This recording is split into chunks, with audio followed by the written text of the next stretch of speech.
2025వ సంవత్సరం బడ్జెట్ సమావేశాలు 16 రోజుల పాటు జరిగాయి. శాసనసభలో ప్రతిపక్షం లేని సమావేశాలు, చాలా చప్పగా జరిగినటువంటి సమావేశాలు.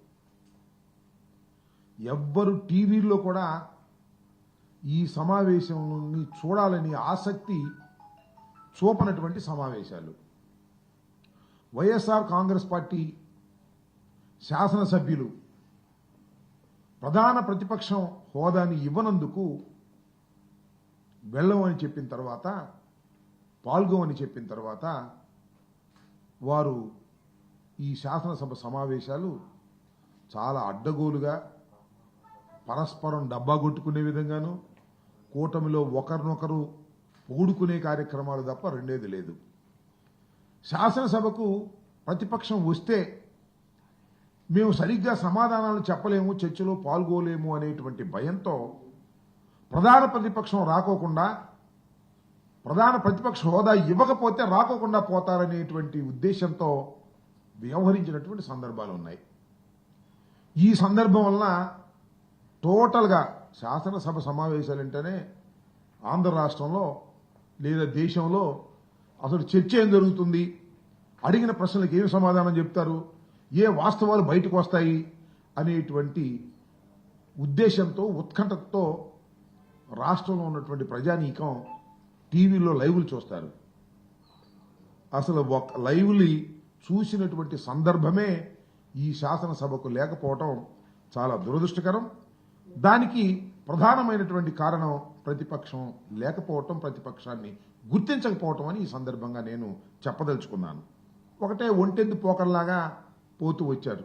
వారిని వారు పొగుడుకోవటం, కూటమిలో ఒకరినొకరు పోడుకునేటటువంటి కార్యక్రమాలు చేయటం తప్ప మరొకటేమీ కనిపించలేదు. ఇక ఇది ఇలా ఉంటే ఒకసారి కాస్త ఆ కౌన్సిల్ వైపు చూస్తే నాకు తెలిసి కౌన్సిల్ని పెద్దగా ఎవరు కూడా పట్టించుకోరు. శాసనసభ జరుగుతున్నప్పుడు శాసనసభనే లైవ్లో చూస్తారు, కౌన్సిల్ పెద్ద పట్టించుకోరు. ఇవాళ శాసనసభను చూడటం మానేశారు, కౌన్సిల్ని చూస్తున్నారు. కౌన్సిల్లో జరుగుతున్న చర్చని అందరూ గమనించేటటువంటి ప్రయత్నం చేశారు. దీనికి ప్రధానమైన కారణం ఏమిటంటే, కౌన్సిల్లో ప్రధాన ప్రతిపక్షం బ్రహ్మాండంగా యాక్ట్ చేసింది. వారు ఏదైతే తప్పులు చేస్తున్నారో ఆ తప్పులన్నింటినీ కూడా ఎత్తి చూపించేటటువంటి కార్యక్రమం శాసన మండలిలో చేయటం జరిగిందని మనవి చేస్తున్నాం. ఒకటి కాదు, రెండు కాదు, అనేక ప్రశ్నలకు శాసనసభలోనూ శాసన మండలిలోనూ అడిగినటువంటి ప్రశ్నలకు వారు సమాధానాలు చెప్పడం ద్వారా కొన్ని విషయాలు చాలా బహిర్గతమయ్యాయి. మీరు చూశారు కదా, అసలు తెలుగుదేశం కూటమి అధికారంలోకి వచ్చిన దగ్గర నుంచి జగన్మోహన్ రెడ్డి గారి మీద, వైఎస్ఆర్ కాంగ్రెస్ పార్టీ మీద బురద జల్లే కార్యక్రమం, అప్రతిష్ట పాలు చేసే కార్యక్రమం చేస్తూ ఉన్నారు. చాలా చిత్రం ఏంటంటే, అప్పుల విషయంలో మాత్రం చాలా బ్రహ్మాండంగా ఈ శాసనసభ సమావేశాల్లో దొరికిపోయారు. చంద్రబాబు నాయుడు గారు అధికారంలోకి రాగానే ఏమన్నాడంటే, జూలై 10వ తారీఖున ముఖ్యమంత్రి గారు ఒక రివ్యూ చేశాడు. రివ్యూ చేసినప్పుడు 14 లక్షల కోట్ల అప్పులు ఉన్నాయి ఈ రాష్ట్రంలో అని లీకులు ఇచ్చాడు. వారికి ఉన్నటువంటి ఎల్లో మీడియా, ఆంధ్రజ్యోతి, ఈనాడు 14 లక్షల కోట్ల రూపాయలు అప్పులు చేశాడు జగన్మోహన్ రెడ్డి గారు. ఈ రాష్ట్రాన్ని సర్వనాశనం చేశాడు, అప్పులు చేసేశాడు, ఇక మేమేం చేయడానికి వీల్లేనటువంటి పరిస్థితి చేశాడని ముందు ఆ రకమైన ప్రచారం చేశారు. మళ్ళా ఇదే వాస్తవాల్లోకి వచ్చినప్పుడు చంద్రబాబు నాయుడు గారే మళ్ళా ఏం చెప్తాడంటే, ఒకానొక సందర్భంలో జూలై 22న గవర్నర్ ప్రసంగం జరిగింది ఈ శాసనసభ సమావేశాలకు ముందు. దానిలో గవర్నర్ చేత 10 లక్షల కోట్లని చెప్పించారు. అంటే 14 లక్షల కోట్లని ముందు ప్రచారం చేశారు ఈనాడు, ఆంధ్రజ్యోతిలో. మళ్ళా శాసనసభలో ఉభయ సభల్లోనూ గవర్నర్ ప్రసంగించేటప్పుడు మాత్రం దాన్ని 10 లక్షలకు కుదించేటటువంటి కార్యక్రమం చేశారు. మళ్ళీ ఇది అయిపోయింది 4 రోజులకే, మళ్ళీ ఎక్కువ కూడా లేదు. 22న గవర్నర్ ప్రసంగం అయిపోయింది. మళ్ళీ 4 రోజుల తర్వాత 26వ తారీఖున 12,93,261 కోట్లు అని చెప్పేసి మళ్ళా ముఖ్యమంత్రి గారు మళ్ళా చెప్తాడు. ఇలా అప్పుల విషయంలో కుప్పిగంతులు వేసేటటువంటి కార్యక్రమం. మళ్ళా చివరికి మా సభ్యులు అడిగిన ప్రశ్నలకు సమాధానం చెప్పేటటువంటి కార్యక్రమంలో ప్రభుత్వం చేసిన అప్పు 4,91,734 కోట్లని, ప్రభుత్వ గ్యారంటీ అప్పులు 1,54,797 అని, మొత్తం కలిపి 6,46,000 కోట్ల రూపాయలు అప్పని మళ్ళా రిటర్న్ గా ఇస్తారు. ఏమిటి నాకు అర్థం కాల.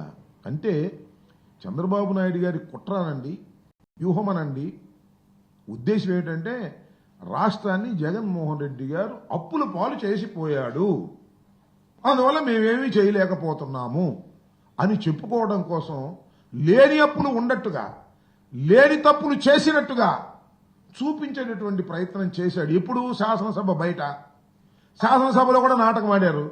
కానీ వాస్తవాలు శాసనసభ సాక్షిగా ఒప్పుకోక తప్పటువంటి పరిస్థితి ఏర్పడింది. ఇలాంటి దుర్మార్గమైనటువంటి తెలివితేటలు చంద్రబాబు నాయుడు గారు ఉపయోగించేటటువంటి కార్యక్రమం చేసినటువంటి వైనాన్ని ఈ శాసనసభ సమావేశాల్లో, శాసన మండలి సమావేశాల్లో చాలా క్లియర్ గా అర్థమైపోయిందని ఈ సందర్భంగా నేను చెప్పదలుచుకున్నా. అదే మండలికి సంబంధించి వచ్చినప్పుడు మండలిలో మా సభ్యులు బొత్స సత్యనారాయణ గారు నాయకత్వంలో అమోఘమైనటువంటి పర్ఫార్మెన్స్ ఇచ్చారు. బ్రహ్మాండమైన ప్రశ్నలు అడిగారు, నిలబెట్టారు. ప్రభుత్వం చేస్తున్నటువంటి దుర్మార్గమైనటువంటి కార్యక్రమాలని, ప్రభుత్వం చేస్తున్నటువంటి అప్రజాస్వామికమైనటువంటి విషయాలని బయట పెట్టేందుకు చక్కని ప్రసంగాలు చేసేటటువంటి ప్రయత్నం చేశారు. ఉచిత ఇసుక ఎంత దౌర్భాగ్యంగా జరుగుతుందో దాన్ని చాలా వివరంగా కౌన్సిల్లో చెప్పడం జరిగింది.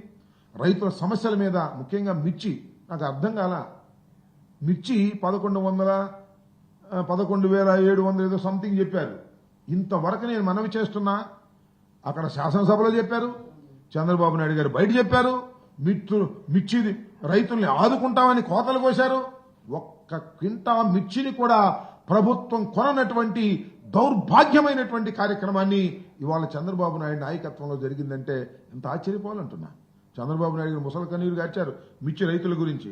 అన్నదాత సుఖీభవ ఎగ్గొట్టేశారు ఒకసారి, మళ్ళీ రెండోసారి కూడా ఏదో అరకొర బడ్జెట్లు అరకొరలు పెట్టారు. అసలు బడ్జెట్ స్వరూపాన్ని మొత్తం మనం చూసినట్లయితే ఏమీ లేవు. ఇచ్చిన హామీలు సూపర్ 6 అమలు చేసేటటువంటి కార్యక్రమమే లేదు. అరకొరగా కొన్ని పెట్టేటటువంటి కార్యక్రమం. అన్నిటికన్నా చిత్రం ఏంటంటే ఈ అప్పులు ఎక్కడ బయటకు వస్తాయని ఓటాన్ అకౌంట్ బడ్జెట్ పెట్టారు, పూర్తి బడ్జెట్ పెట్టుకోకుండా. అసలు ఒకే ఆర్థిక సంవత్సరంలో 2 ఓటాన్ అకౌంట్ బడ్జెట్లు పెట్టడం ఇదే తప్ప మరి ఎప్పుడు లేదు. అంటే చంద్రబాబు నాయుడు గారి తెలివితేటలు, చంద్రబాబు నాయుడు గారి మోసాలు అంతగా తగ్గిపోయాయని, అంతగా పెరిగిపోయాయనేది మనకు క్లియర్గా అర్థమవుతుంది. అదేవిధంగా పోలవరం ఎత్తుని కార్యక్రమం చేశారు. పోలవరం ఎత్తు తగ్గించి వారికి ఇవ్వాల్సినటువంటి నిర్వాసితులకి ఆధార్ ప్యాకేజీ ఇవ్వడానికి కేంద్ర ప్రభుత్వం సుముఖంగా లేకపోవటం వలన దాన్ని తగ్గించి సుమారుగా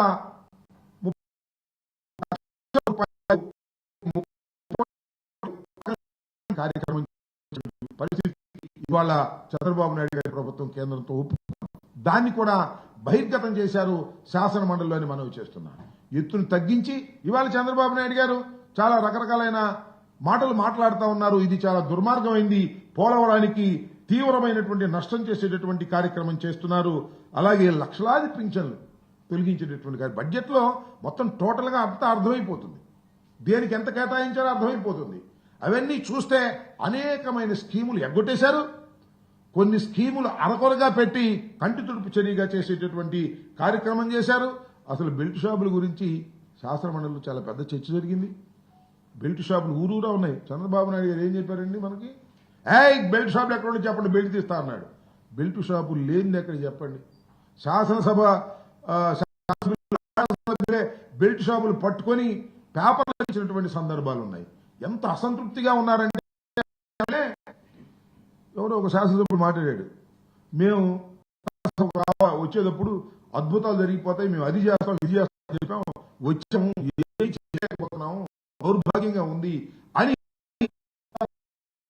సభ్యులు కాదు, వారి సొంత సభ్యులే శాసనసభలో బహిరంగంగా మాట్లాడినటువంటి పరిస్థితి చూస్తే చంద్రబాబు తలదించుకోవాలి.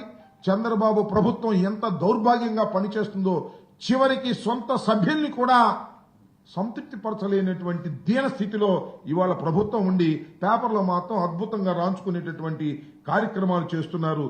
ఏ వాగ్దానాన్ని కూటమి ప్రభుత్వం పరిపూర్ణంగా ఉపయోగించుకోలేనటువంటి పరిస్థితి చేస్తుంది. ఇది చాలా ద్రోహం. అప్పులు సంగతి పక్కన పెట్టి ప్రభుత్వానికి వస్తే మేము అనేకమైనటువంటి కార్యక్రమాలు చేస్తామని చెప్పారు. బడ్జెట్ సమావేశాల్లో చూస్తే వాటికి తగ్గటువంటి దాఖలాలు ఎక్కడా కనిపించనటువంటి పరిస్థితి కనిపిస్తా ఉంది.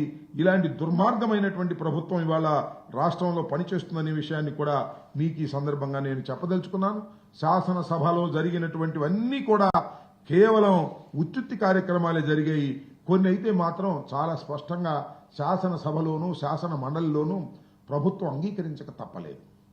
మెడికల్ కాలేజీల విషయంలో మీ అందరికీ తెలుసు, విజయనగరం, ఏలూరు, రాజమహేంద్రవరం, మచిలీపట్నం, నంద్యాల ఈ వైద్య కళాశాలన్నింటినీ కూడా జగన్మోహన్ రెడ్డి గారి టైంలో ఓపెన్ చేసినటువంటి పరిస్థితి. దానికి 750 సీట్లు అదనంగా ఎంబీబీఎస్ సీట్లు అడ్మిషన్లు కల్పించామనే విషయాన్ని శాసనసభాముఖంగా తెలుగుదేశం పార్టీ ఇవాళ ఉన్న రాష్ట్ర ప్రభుత్వం అంగీకరించక తప్పలేదని కూడా ఈ సందర్భంగా మనవి చేస్తున్నాం. అంతేకాదు మార్కాపురం, మదనపల్లి, పాడేరు, పులివెందుల, ఆదోని కళాశాలలు ప్రారంభించాల్సి ఉన్నా 2026 సంవత్సరంలో ప్రారంభించాలని ప్రణాళిక రూపొందించిన ఈలోగా పీపీఏ విధానాన్ని తీసుకొచ్చారు. పబ్లిక్ ప్రైవేట్ పార్ట్నర్షిప్ విధానంలో తీసుకొచ్చి ప్రభుత్వం సేఫ్ క్లోజర్గా వీటినన్నింటినీ ముగించేటటువంటి కార్యక్రమం చేస్తుంది. అది కూడా ఇవాళ శాసనసభ ముఖంగా బట్టబయలిందని కూడా ఈ సందర్భంగా నేను మనవి చేస్తున్నా. మేము ఏర్పాటు చేసినటువంటి జగన్మోహన్ రెడ్డి గారి కాలంలో ఏర్పాటు చేసినటువంటి మెడికల్ కాలేజీలన్నింటినీ కూడా పీపీఏ పేరుతో వాటిని సర్వనాశనం చేసి సామాన్య ప్రజలకు అందుబాటు లేకుండా చేయాలనేటువంటి ప్రయత్నం చేయటం చాలా దురదృష్టకరం. ఇది దుర్మార్గమైనటువంటి విషయం.